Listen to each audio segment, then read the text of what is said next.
À 6 heures de piste de la capitale, nous voilà en zone rouge. La pointe, elle est là. Ouais. Donc à partir de là, on rentre dans la zone strictement déconseillée par le ministre des Affaires étrangères. Tout à fait.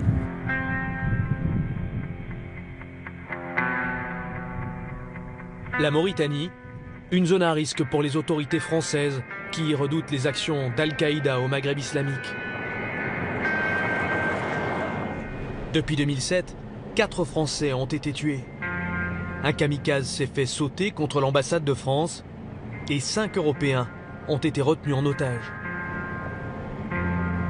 C'est pourtant bien ici, en plein désert, qu'un Français a élu domicile. C'est lui que nous venons rencontrer.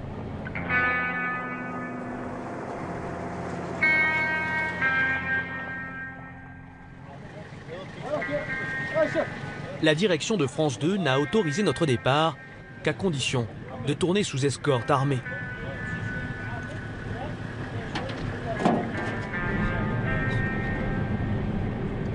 Question de sécurité, nous ne préciserons pas où séjourne ce téméraire retraité. De toute façon, il n'a pas vraiment d'adresse. Il nous a simplement donné ses coordonnées satellites du jour. Et après des dizaines de kilomètres à travers ce paysage rocailleux, lunaire, voici enfin sa caravane. Comment ça va? Il s'appelle Jacques Bonnet. Alors, on s'est retrouvés quand même. 20 degrés, 34, ça va? 20 Ça degrés, va 30... Bah oui. Ça va Et bien? vous? Moi, ça va, moi. Parfaite forme.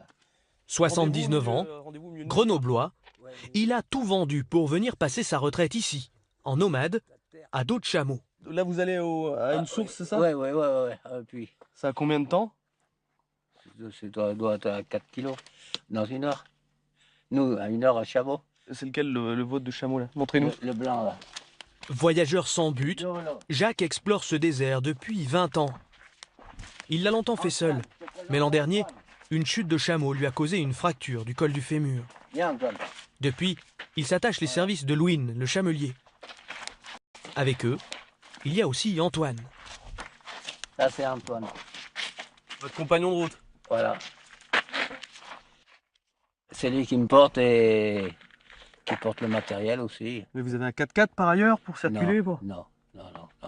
On peut vous accompagner alors? Ouais, moi je veux bien, moi. Au contraire, ça me fait plaisir. Ça fait plaisir. Ça va vous changer là? Ouais, ça fera de la compagnie, c'est bien. Trop presque, non? Non, c'est bien. Non. Nous allons passer 3 jours avec Jacques. Alors, ça on le met dans la poche, Ouais. comme ça, dedans. Là, ça va. Dans cette vie d'aventurier qui refuse coûte que coûte de quitter la zone. Allez, mon ami.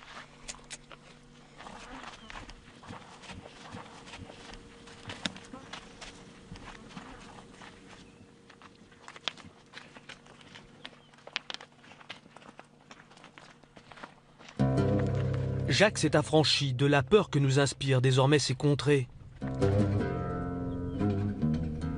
Sa manière à lui de résister à la menace terroriste.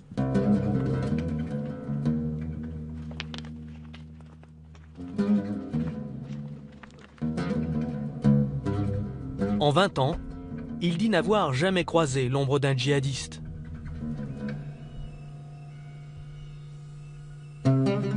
Mais ici, Acmi n'est pas le seul danger. 12 fois déjà des scorpions l'ont piqué. Alors, qu'est-il vraiment venu chercher? Le silence. Son chamelier ne parle pas français, Jacques ne parle pas arabe. Et ça lui va comme ça. Qu'est-ce que ça vous apporte d'être ici au milieu du désert? C'est que j'ai pas le bruit des klaxons, j'ai pas le bruit des encombrements, j'ai pas le bruit des emmerdements. Je suis le roi. Voilà. Au moins, tu prends conscience que tu existes, qu'il y a des choses autres que les embêtements, quoi. Voilà.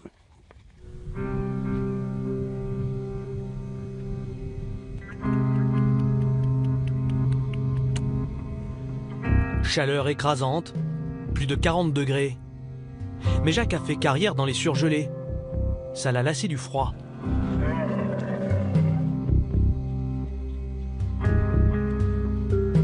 Après 5 heures sous le soleil, il s'arrête enfin devant ce qui n'est à nos yeux qu'un pneu abandonné. Allez, viens Antoine. Vous êtes arrivé là? Ouais. Bien sûr, on est arrivé là. Regarde, tu vois pas le puits là? Ah ben, les pierres, elles apparaissent un peu quand même. C'est un très bon puits. Il y en a bien qui font des kilomètres pour aller au bistrot. Votre vie, c'est un éternel voyage, mais sans réelle destination? Oui, sauf que il me fallait me trouver de l'eau, alors je suis allé chercher de l'eau. Et je vais me reposer 2-3 jours. De l'eau dont il s'abreuvera sans précaution. Mode de vie rudimentaire. Votre campement, c'est quoi? C'est une tente? Non, non, c'est une couverture par terre et une couverture dessus. Une vie d'ascète 11 mois sur 12. Jacques ne rentre en France qu'un mois par an pour voir ses 2 enfants.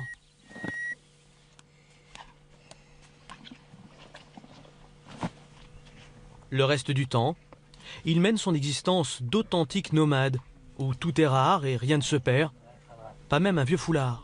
Tu parles d'un carré de tissu et tu arrives à faire ça, voilà. Ça, tu apprends à faire ça aussi dans le désert. Ça, c'est vous qui l'avez fait, ça, cette Ouais. corde? Ouais.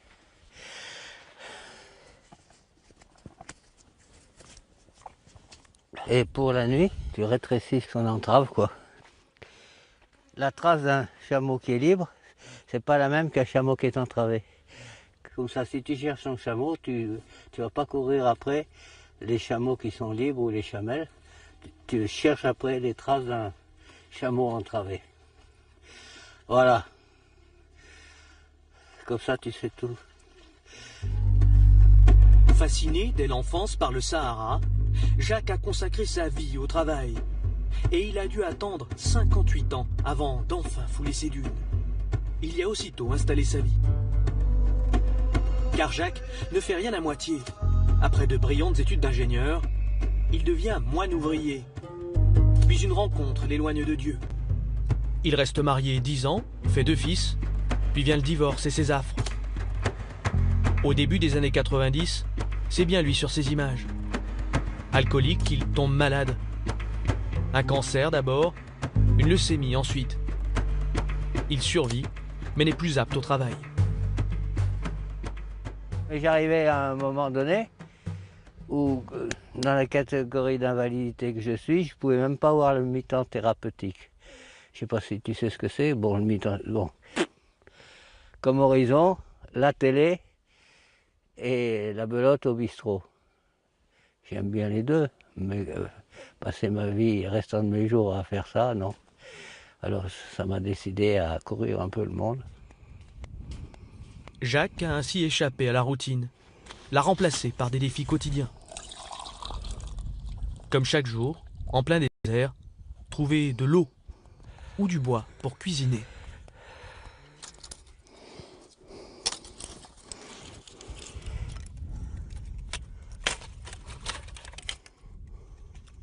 Ça, c'est précieux pour vous, un morceau pareil. Ah, bien sûr. Ça vous fait la soirée? Ça? Non. Ça fait... Ouais, ça fait pour le thé demain matin, tiens. Ça t'évite de passer encore une demi-heure à trouver des tas de petits bouts. Se satisfaire de peu, faire du minimum un trésor. La vie de Jacques, un exercice de survie où le danger guette à chaque instant. Celui d'une nature sauvage, celui de la zone rouge. Seul, sans défense, le frêle septuagénaire est ici une proie facile. Jacques, vous réalisez à cet instant à quel point vous êtes vulnérable ici?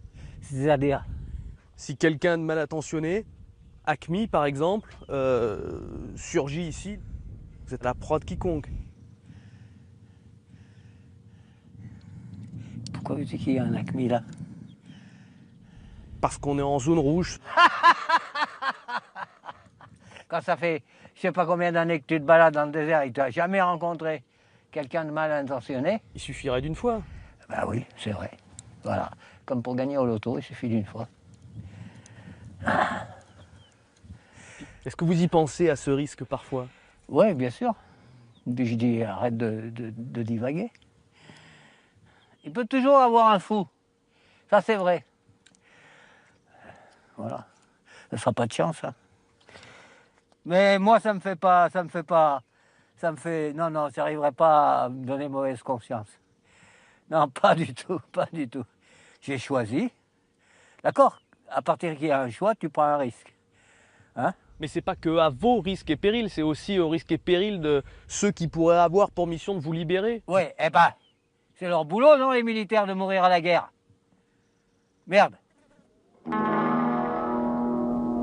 À plusieurs reprises, l'ambassadeur de France lui a demandé de quitter la région. Jacques a dit « Je reste en zone rouge ».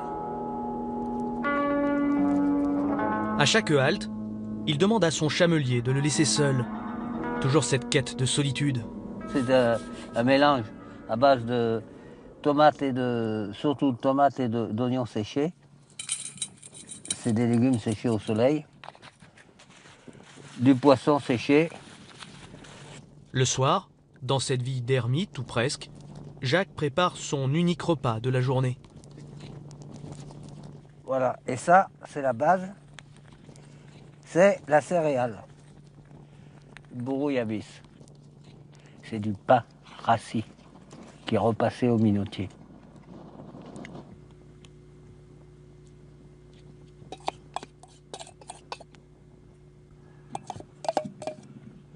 Alors, vient l'heure du coucher.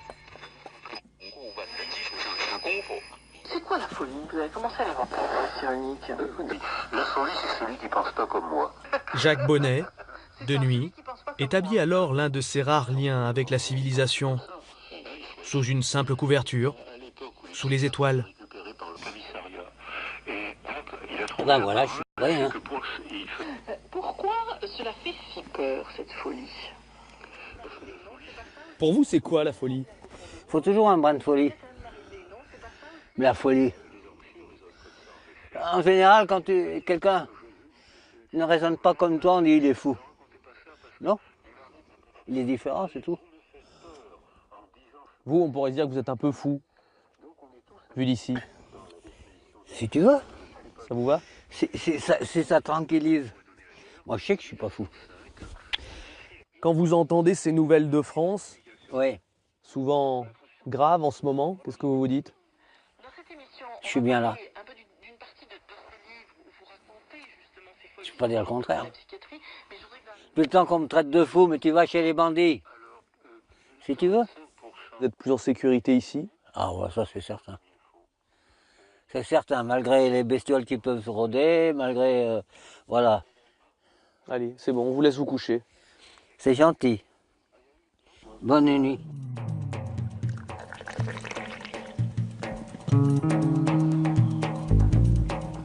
Ainsi passent les nuits et les journées, sereines et lentes. Un quotidien parfois ordinaire, comme n'importe quel retraité. Jacques Bonnet aime noircir ses grilles de sudoku avant l'heure de la toilette, dans sa vaste salle de bain.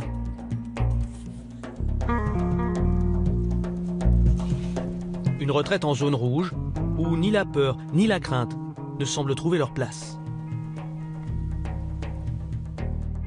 Vous vous ennuyez jamais? Non.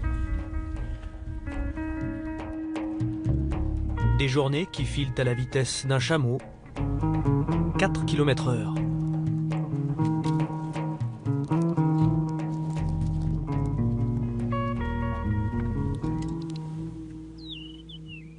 Pour respecter sa solitude, nous avons campé à quelques centaines de mètres de Jacques. On s'est pas trop collé à vous, parce que... Dans des tentes igloos. Une débauche de luxe pour lui. Donc ça, c'est notre campement. On n'a pas dormi à la Belle Étoile comme vous. Tu veux savoir ce que je pense? Ouais. Ridicule. Pour moi, c'est inutile. Et ça te met à l'abri de quoi? Des insectes, du vent... Hein? Non, ça vous paraît complètement... Ah, ouais. On est bouffé par le système, en fait. Exactement. Il faut ça, donc on achète ça. Quand on dit on va tourner en Mauritanie, donc en zone rouge, on est obligé de prendre ça. Voilà. Ça, c'est le... C'est par balle, ça? Ça, c'est le gilet pare-balles. Ah ouais. Avec les casques et tout. Ouais. Ça vous paraît loufoque? Complètement. Complètement. J'espère que ça vous donne pas de l'importance, ça, parce que c'est plutôt dans le genre ridicule que impressionnant, quoi. Ouais. Ouais. Jacques Bonnet refuse de reconnaître le danger. Il estime bien mieux connaître le terrain que les autorités françaises. Il sait qu'il est mon téléphone. Je ne les ai pas tous gardés, les mises en garde par téléphone, là, parce que ça aussi, c'est de la foutaise, quoi. Et quand son portable capte, les SMS d'alerte du Quai d'Orsay n'y changent rien. La nouvelle attaque ciblant les Occidentaux doit vous alerter sur la volatilité de la situation régionale et vous conduire au respect des consignes déjà formulées. Et ça, c'est le gouvernement français qui a payé. C'est toi. Moi, je ne paye pas d'impôts. C'est moi aussi qui vais devoir payer votre rançon. Ah, ça me ferait plaisir. Sois pas radin, hein. Vous n'êtes pas un peu un punk du désert? J'ai pas de philosophie. Je veux pas être dans un système. Voilà.